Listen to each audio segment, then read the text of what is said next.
আপু, আপনাদের এখানে কি কি পাওয়া যায়? আমাদের এখানে যে হাঁস আছে, দেশি হাঁস, আর কি পাওয়া যায়? মুরগির মাংস। এটা কি? মুরগির মাংস, দেশি মুরগির মাংস। মুরগির মাংস। এটা এটা হচ্ছে গরুর মাংস। আর এটা কি আপু?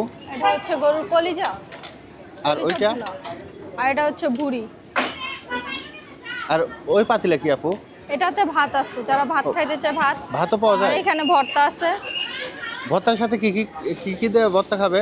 ভর্তা হচ্ছে চাপটির সাথে খায়, ছিট রুটি আছে, রুমালি রুটি আছে, চিতই আছে, ওগুলোর সাথে খাইতে পারে। আপু, এই হাঁসের মাংস কিভাবে বিক্রি করেন? প্লেট হিসাবে এক প্লেটে 5 পিস থাকে, 2টা নর্মাল, 3টা সলিড, 250 টাকা প্লেট। 250 টাকা। আর এই যে মুরগি মাংস? দেশি মুরগির মাংস হলে 300 টাকা, আর যদি লেয়ারটা কোনো দিন থাকে তাহলে 250 টাকা। আর গরুর মাংস?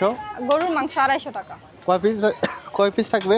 এটাতে পিস যদি বড় পিস হয় তাহলে 5 পিস থাকে, ছোট পিস হলে 6 পিস থাকে। আর কলিজা?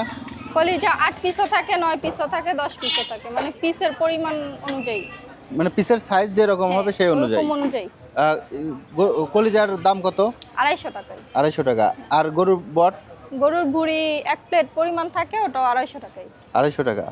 আপু, এগুলো খেতে চাইলে কোথায় আসতে হবে? এটা খেতে হলে নীলা মার্কেট পূর্বাচল 1 নম্বর সেক্টর আসতে হবে, নদীর পাড়ে।